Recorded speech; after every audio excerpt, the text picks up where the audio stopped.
浩瀚的海洋中隐藏着无尽的秘密，即使是科技如此发达的今天，人类依旧无法完全掀开它的神秘面纱。比如幽灵船，为什么有的船会突然消失又突然出现呢？为什么有些船只消失几十年后被发现时竟然和刚出航时一模一样，连食物都不曾腐烂？为什么有的船只会在没有船员的情况下依然在大海上逆风航行？等等等等，让人无从解释又充满好奇。本期老烟斗鬼故事视频，我们就来讲一讲幽灵船事件中最为离奇的美杜莎号穿越之谜。事情起源于2011年9月17日，在加拿大斯内普港口，指挥中心的值班员查理正仔细巡视着海面的情况。突然，一艘神秘渔船出现在他的视线范围。这是一艘老式的捕鱼船，帆布破烂不堪，布满青苔的船舷左侧，美杜莎号的字样依稀可见。这是怎么回事？斯内普属于军事港口，是不允许民用船只靠岸的。查理立即发送无线电警告，让渔船停下来接受检查。谁知对方毫无听命之意，仍然不紧不慢地朝港口驶来。查理不得已派出了水警，将渔船拦停了。经过水警检查和搜寻后，发现了2个奇怪的问题。一是该船已经好几十年没使用过，到处都是铁锈和蛛网，连油箱也早已干涸。那这样一艘几乎报废的船，没有动力，是怎么飘到港口来的呢？二是船上没有船员，只发现一个20来岁的年轻男性头部受重伤，昏迷在船舱处。该男性是谁？为什么只有他一个人？他和这艘船又有什么关系呢？查理隐约感觉到不对劲了。果然，没多久，原本不太重视这件事的上级突然下了新的指示，要求将美杜莎号拖进远离码头的一个秘密仓库。第二天，仓库门外荷枪实弹的警卫更是3步一岗5步一哨。一艘普通的渔船怎么会引起如此防护？查理向经验丰富的老导航员哈德森打听。已经知晓来龙去脉的哈德森拿出一本泛黄的工作日志，上面记录了一则关于美杜莎号的惊人秘闻。原来在30年前，当时的斯内普港口还是民用港，美杜莎号从港口出发，载着船长瑞斯和10多名船员出海捕鱼。奇怪的是，船行大约800海里的时候，无线电信号突然中断，之后美杜莎号就像蒸发了一样，再也没有返航了。船员们更是活不见人死不见尸。而据气象部门报告，美杜莎号失踪那天，整片海域天气晴朗，根本不可能有风暴的。只是谁也没有想到，在30多年后的今天，失踪的美杜莎号却鬼魅般回来了，而且船上还有一个活人。他们是穿越时空而来的吗？为此，加拿大联邦警察局派出侦探罗蒙和斯蒂芬来调查这一神秘事件。罗蒙经验丰富，屡破奇案，而斯蒂芬则对加拿大近海区非常熟悉。他们被要求在最短时间内查获真相。罗蒙和斯蒂芬先后查看了秘密仓库里的鬼船美杜莎号，并对每个舱室仔细拍照采样。经过电脑扫描分析和比对后，他们得出的结论是，这艘船真的就是33年前失踪的美杜莎号。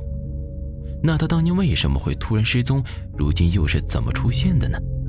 案件顿时陷入困局，直至1个星期后，当时从船上解救下来的那名青年被救醒，事情才有了一些突破。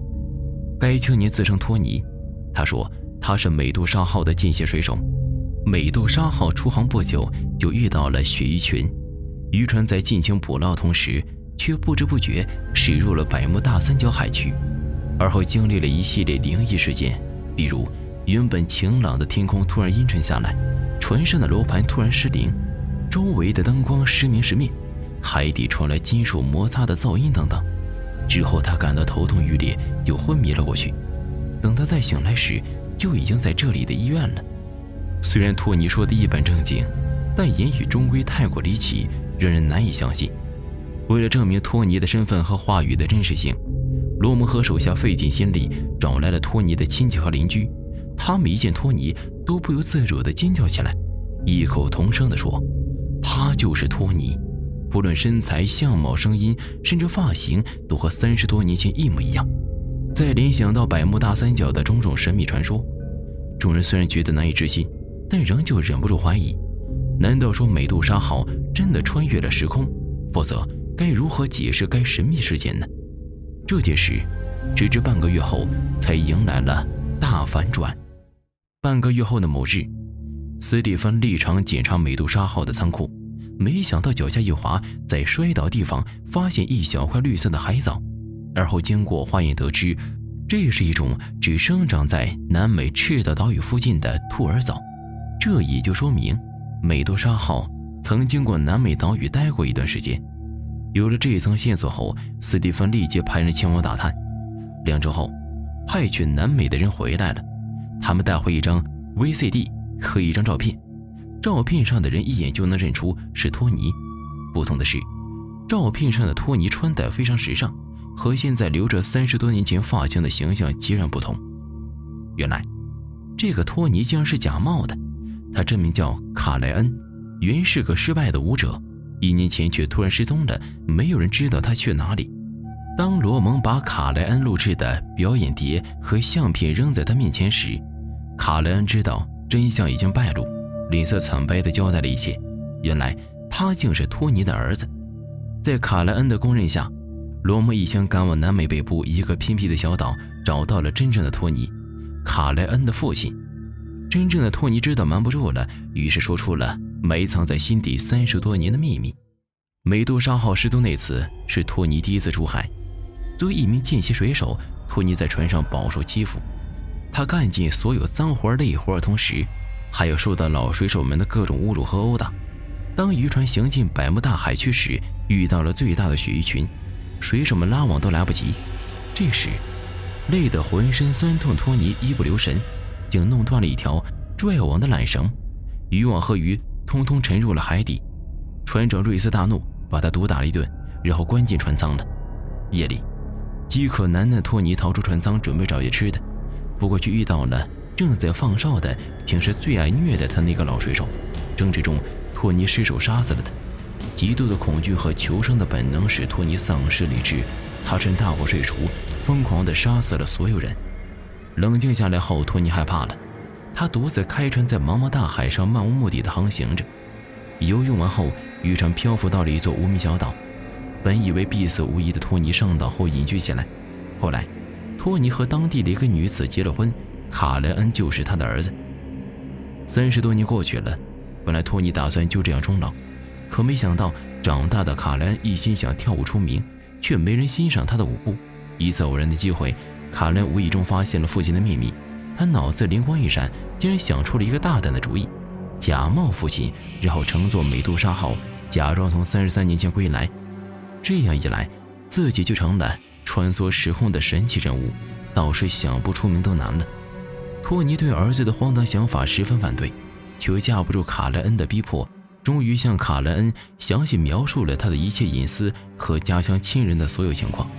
为了营造诡异气氛，他让没有动力的美杜莎号在暖流和季风的帮助下航行进了斯内普港口，从而引起了鬼船归来的巨大轰动。只可惜人算不如天算，一块小小的兔儿藻揭开了穿越之谜，让父子2人的恶行同时浮出了水面了。看完整件事后，不由得感慨一句：都市传说都不敢这么编呢。好了，本期视频到这里就结束了。除了这个视频外，老烟斗还讲过很多幽灵船的传说，一个比一个神秘难以解释。大家可以关注我的公众号老烟斗，回复幽灵船获取更多视频解说。咱们下周不见不散。